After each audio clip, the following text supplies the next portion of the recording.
Hey guys, welcome back to live Gyaan. क्या आपने कभी सोचा है कि आप चाहते हुए भी अपने एक्शंस क्यों नहीं बदल पाते हैं? क्यों ऐसा होता है कि कुछ लोग अपने आप में बिलीव करते हैं और कुछ लोग चाह के भी बिलीव नहीं कर पाते हैं? सबसे बड़ा डिफरेंस सक्सेसफुल लोगों में और बाकी लोगों में ये नहीं है कि उनकी बाहर की लाइफ में क्या क्या चल रहा है, बल्कि असलियत में सबसे बड़ा डिफरेंस होता है कि उनके अंदर क्या चल रहा है। डॉक्टर जोसेफ मरी, जिन्होंने बुक लिखी है the power of your subconscious mind, वो कहते हैं कि the law of life is the law of belief. एक बिलीफ आपके दिमाग में एक प्री प्रोग्राम थॉट होता है। जैसा आप सोचते हैं, फील करते हैं, वैसा ही आपके लाइफ में आपके साथ होता है।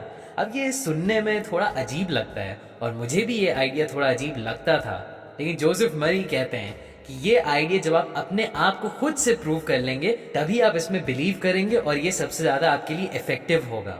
जोसेफ मरी ने भी अपने आप को अपने सबकॉन्शियस माइंड की पावर को प्रूव किया। एक बार उनको सार्कोमा की डायग्नोसिस हुई और उन्होंने अपनी सारी ट्रिक्स यूज करके उसको हील भी कर लिया। एक बार जब उन्होंने उसको हील कर लिया तब उनको सबकॉन्शियस माइंड की पावर पे पूरा विश्वास हो गया। अब ये बुक या मेरा ये वीडियो आपको मेडिकल एडवाइस नहीं दे रहा है। मैं आपको ये भी नहीं कह रहा हूँ कि आप इन आइडियाज में ब्लाइंडली बिलीव करिए। मैं सिंपली ये कह रहा हूँ कि आप इन आइडियाज को ट्राई करिए और खुद को प्रूव या डिसप्रूव करिए, तभी आप समझ पाएंगे कि आपका सच क्या है। लेकिन ये बात तो है कि ये साइंटिफिकली भी देखा गया है कि आपके थॉट्स का इफेक्ट डायरेक्टली आपकी बॉडी पे पड़ता है। एक चीज होती है प्लेसीबो इफेक्ट, जहाँ पे लोगों को एक फेक दवाई दी जाती है और बोला जाता है कि वो असली दवाई है। दवाई के नकली होने के बावजूद ये देखा गया है कि पेशेंट्स में पॉजिटिव इफेक्ट्स आते हैं। इसी तरह से उसका उल्टा है नोसीबो इफेक्ट। अगर किसी पेशेंट को बता दिया गया कि उसको कोई बीमारी है लेकिन असली में वो होती नहीं है, तब भी उसको उस बीमारी के सिम्टम्स आने लगते हैं। तो जैसे हमारे थॉट्स हमारी बॉडी को साइंटिफिकली मेजरेबल तरीके से अफेक्ट करते हैं, क्या हमारे थॉट्स हमारे एनवायरनमेंट को, हमारी फाइनेंशियल लाइफ को और हमारे सक्सेस या हैप्पीनेस को भी अफेक्ट करते हैं? ये सोचने वाली बात है। आपके दिमाग के दो हिस्से होते हैं, कॉन्शियस और सबकॉन्शियस माइंड। अब ये डिफरेंस आपको पता भी ना हो तब भी ये ऑटोमेटिकली आपके लिए काम करता है। जो आप अभी इस वीडियो को देख रहे हैं, मेरी आवाज सुन रहे हैं और ध्यान दे रहे हैं, वो आपका कॉन्शियस दिमाग है। लेकिन आपके दिमाग में जो चीज़ आपकी हार्ट बीट कंट्रोल करती है, आपकी सांस ले रही है, वो चीज़ आपका सबकॉन्शियस दिमाग है। एक एग्जाम्पल जोसेफ मरी देते हैं ये समझने के लिए कि इन दोनों के काम में डिफरेंस क्या है। आपका कॉन्शियस माइंड एक शिप के कैप्टन की तरह है। वो सारे ऑर्डर्स देता है लोगों को कि करना क्या चाहिए। अभी मुझे पढ़ाई करनी है, या मुझे चलना है, या मुझे बैठना है, एक्सेट्रा। ये ऑर्डर्स आपका कॉन्शियस माइंड देता है। और शिप में जो ऑर्डर्स को पूरा करने वाले क्रूमैन होते हैं, वो आपका सब कॉन्शियस माइंड है। जैसे क्रूमैन कभी कैप्टन से सवाल नहीं पूछते हैं या बहस नहीं करते हैं, वैसे ही आपका सब कॉन्शियस दिमाग भी आपके कॉन्शियस से ऑर्डर्स लेता है और सवाल नहीं पूछता है। अब यही रूट कॉज है कि लोग अपनी लाइफ बदल क्यों नहीं पाते हैं। वो अपने सबकॉन्शियस को बार बार बोलते हैं कि मैं इंटेलिजेंट नहीं हूँ, मेरे पास पैसे नहीं है, मेरी इतनी प्रॉब्लम्स हैं, और उनका सबकॉन्शियस दिमाग इन्हीं स्टेटमेंट्स को ऑर्डर समझ लेता है और उनको सच बना देता है। तो अगर आप बोलेंगे कि मेरी मेमोरी नहीं अच्छी है, आपका सबकॉन्शियस दिमाग बोलेगा ठीक है, तुम्हारी मेमोरी नहीं अच्छी है। अगर आप बोलेंगे कि मैं कॉन्फिडेंट नहीं हूँ, तो आपका सबकॉन्शियस दिमाग आपको अनकॉन्फिडेंट बना देगा। लेकिन गुड न्यूज यहाँ ये है कि अगर आप इसका उल्टा भी बोलेंगे तो वो भी सच होगा। अगर आप बोलेंगे कि मैं इंटेलिजेंट हूँ या मेरी मेमोरी अच्छी है, आपका सबकॉन्शियस दिमाग उसको सच करने की पूरी कोशिश करेगा। तो पहला तरीका अपनी लाइफ को बदलने का है अपने थॉट्स को बदलना। ये आप कर सकते हैं ऑटो सजेशन को यूज करके। ऑटो सजेशन का बेसिकली मतलब है कि जो गुड थॉट्स हैं उनको आपको बार बार अपने सबकॉन्शियस दिमाग में डालते रहना है। बेसिकली आपको अपने कॉन्शियस माइंड को एक वॉचमैन की तरह बना लेना चाहिए कि सिर्फ अच्छे थॉट्स अंदर आएं और बुरे थॉट्स ना जाएं। फॉर एग्जाम्पल, एक 75 ईयर ओल्ड औरत हमेशा बोलती रहती थी कि मेरी मेमोरी खराब है। फिर उन्होंने जोसेफ मेरी के ऑटो सजेशन के आइडिया के बारे में सुना और उन्होंने ये कहने के बजाय बोलना शुरू किया, अब से मेरी मेमोरी अच्छी हो रही है, मैं जो भी याद रखना चाहती हूँ वो मुझे याद रहता है। और ये कहने की वजह से उनकी मेमोरी इंप्रूव भी होने लगी। इसी तरह से नेगेटिव सजेशंस भी काम करते हैं। हम लोग जब भी न्यूज़ देखते हैं तो हमारे दिमाग को फ्लड किया जाता है नेगेटिव सजेशन से।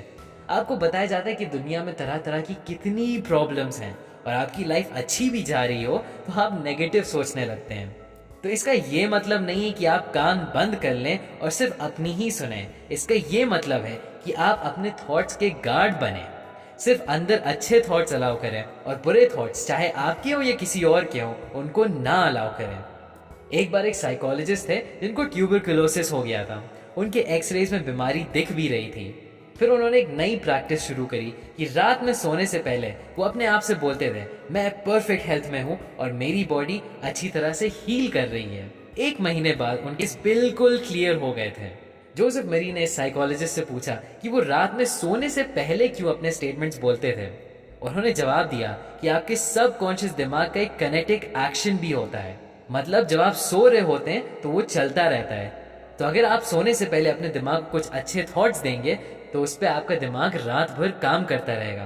तो बेसिकली आपको भी यही करना चाहिए। सोने से पहले आप अपने लिए कुछ पॉजिटिव स्टेटमेंट्स बोलें कि आपकी हेल्थ अच्छी है या आपकी लाइफ में अपॉर्चुनिटीज कैसी हैं एट्सेट्रा। और आप रोज सोने के पहले ये काम करिए, ट्राई करके देखिए। मैंने नोटिस किया कि बहुत डिफरेंस आ जाता है आपके माइंडसेट में। जोसेफ मेरी अपने थॉट्स चेंज करने के लिए बहुत सारे मेथड्स हमें बुक में बताते हैं, लेकिन मैं आपको 3 मेथड्स देने वाला हूँ जो मेरे फेवरेट हैं। पहला है मेंटल मूवी मेथड। आप बहुत रिलैक्स होकर एक जगह बैठ जाइए, अपनी ब्रेथ पे फोकस करिए और पूरी तरह से शांत हो जाइए। फिर आप अपने दिमाग में एक मूवी चलाइए अपने आइडियल सिचुएशन की। फॉर एग्जाम्पल, अगर आपको एग्जाम्स देने हैं तो आप इमेजिन करते हैं कि आप एग्जाम हॉल से निकल रहे हैं, बिल्कुल रिलैक्स हैं और खुश हैं, और आप लोगों से बोल रहे हैं कि हाँ भाई पेपर अच्छा हुआ। नेक्स्ट मेथड है थैंक यू मेथड। मेरे हिसाब से ये सबसे सेटिस्फाइंग टेक्निक है क्योंकि ये आपको एक स्टेट ऑफ ग्रैटिट्यूड में डाल देती है। तो फॉर एग्जाम्पल, अगर आपको फाइनेंसेस इंप्रूव करने हैं और आपको अभी फाइनेंशियल डिफिकल्टी हो रही है तो अपनी डिफिकल्टी पे फोकस करने के बजाय आप कहो thank you universe for my wealth. यहाँ पे आप यूनिवर्स हटा के कोई भी वर्ड डाल सकते हैं जिस भी चीज में आप बिलीव करते हो। ये बार बार करने से आपके दिमाग से फियर निकल जाता है और आप automatically better state of mind में आ जाते हैं अपनी प्रॉब्लम से डील करने के। और थर्ड है द एफर्मेटिव मेथड। ये आपने और वीडियोस में एफर्मेशंस के नाम से सुना होगा। यहाँ पे आप एक स्टेटमेंट लेते हैं जो प्रेजेंट टेंस में हो, जैसे आप चाहते हैं कि आपकी लाइफ हो। तो अगर आपको कोई बीमारी है, आप कहेंगे मैं पूरी तरह से हेल्दी हूँ, मैं अच्छा खाना खाता हूँ और मेरी बॉडी सारी न्यूट्रिएंट्स एब्जॉर्ब करती है एटसेट्रा। एफर्मेशंस को बहुत लोग मिसअंडरस्टैंड करते हैं, तो जोसेफ मेरी एक एग्जांपल देते हैं समझने के लिए कि एफर्मेशंस काम कैसे करते हैं। जब एक बच्चा बोर्ड पे लिखता है 3+3=7 तो वो एकदम से सच नहीं हो जाता है, लेकिन जब टीचर उसको अफर्म करती हैं कि 3+3=6 तब वो उसको करेक्ट कर सकता है। इसी तरह से अगर हमारा सबकॉन्शियस माइंड कुछ गलत कर रहा है तो हम एफर्मेशंस दे के उसको सही रास्ते पे ले आते हैं और वो कोर्स करेक्ट खुद ही कर लेता है। एक बहुत इंपॉर्टेंट चीज जो आपको याद रखनी चाहिए इन टेक्निक्स को अप्लाई करते टाइम वो है कि आप अपने सबकॉन्शियस माइंड को फोर्स बिल्कुल भी नहीं कर सकते। बहुत सारे लोग जोश में आके अपने एफर्मेशंस बोलते हैं और विल पावर यूज करते हैं। जोसेफ मेरी कहते हैं कि आपको इमेजिनेशन यूज करनी है, विल पावर नहीं। आपको अपने सबकॉन्शियस माइंड से लड़ना नहीं है, बल्कि आपको पूरी तरह से रिलैक्स होकर उसको अच्छे थॉट्स देने हैं। बाकी डिटेल्स आपको हील करने की, आपको अपॉर्चुनिटीज देने की वो खुद ही समझ जाएगा। आपके सबकॉन्शियस माइंड में इन्फिनिट इंटेलिजेंस है कंपेयर टू आपके कॉन्शियस माइंड में, तो उसको ज्यादा डिटेल्स बताने की जरूरत नहीं है। बस आप अच्छे थॉट्स अलाउ करिए और क्लियर हो जाइए कि आपको चाहिए क्या। अगर आपको ये वीडियो पसंद आया तो आपको मेरा फ्लो स्टेट पे भी वीडियो जरूर पसंद आएगा। अभी के लिए बस इतना ही, एंड थैंक्स फॉर वॉचिंग।